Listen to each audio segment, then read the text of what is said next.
Hi, my name is Walusimbi and I am a clown. In 2002, I started my clowning business, doing parties all over Kampala, Uganda, moving from house to house, entertaining children with clowns, face painting, puppet shows. And at the end of every year, I used to collect money and donate it to different charities in need. In 2007, I was invited to the Uganda Cancer Institute to do a charity party for children suffering from cancer. I wasn't interested because I didn't know anybody that had cancer. Even the thought of a child having cancer didn't make any sense. But the director of the Cancer Institute told me, why don't you just come in for a tour, have a look around, if you want to do it, you do it. When I got there, the floors were filled with children with tumors coming out of the eyes, mouth, with children, adults, men and women, sharing one small ward where they were receiving treatment. I saw the need and the pain that was in that place. And it's out of that I decided to do what I called a Smile Again party. Because it was the one time where the kids would not focus on their pain and disease, but be just like normal kids and enjoy themselves. So I set up this party in the cancer ward where we had 250 children that were there for that party. I asked all my clients to donate clothes, food, and we set on a party with clowns, face painting, puppet shows, and all the entertainment. We also had the African Children's Choir, one of the best choirs in Uganda, that performed for the kids on that day. At the end of the party, some of my friends said, I want to pay for this child, that child. By the time we were done, we had 10 children fully paid for. So every place I went to do a party, I would talk about what I'm doing at the hospital. And people generously gave clothes, treatment, any kind of support that they could.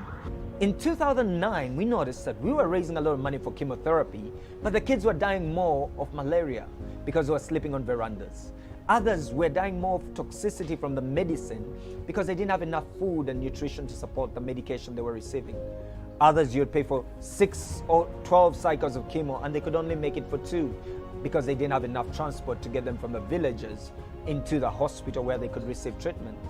That's when I started thinking that what about if I could find a place close to the hospital where the kids could find a warm bed, meals. In March of 2010, we opened up our home.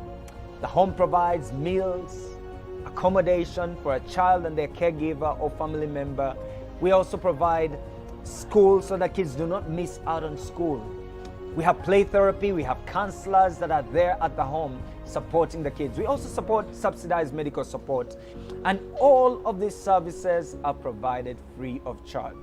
Since we started, we have seen some amazing changes, success stories in the lives of kids. We have seen children beat cancer and live longer lives. Kids like Irene, that's how Irene looked like when she came to us. Irene went through surgery and support, and this is Irene right now, cancer-free, back in the village, doing really well. Other kids like Nicholas. Yes, Nicholas had this huge, massive tumor the first time we saw him. And Nicholas, with his great attitude, managed to go through surgery, and that is Nicholas right now, cancer-free, back in the village, back in school, really well. Kids like Mary Mambo. Mary Mambo's picture is a little bit disturbing, but that's how Mary looked when she first came to us, with always a cloth around her mouth, covering, in so much pain she could hardly eat or drink. And this is Mary now. Tremendous difference. And since we've started, we've taken care of over 1,800 children that have been supported. Children that have walked through our doors with absolutely nothing and been given a chance to fight. We have kept hope alive. We have another home in Gulu, northern part of Uganda, supporting Lacho Hospital and Gulu Referral Hospital, providing accommodation for all the children that have come from all over the northern part of Uganda to seek treatment.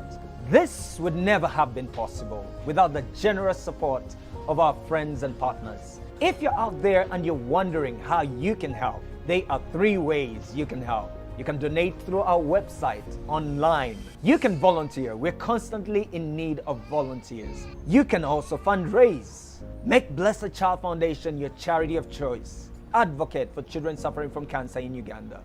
We want to say thank you so much, and may God richly bless you.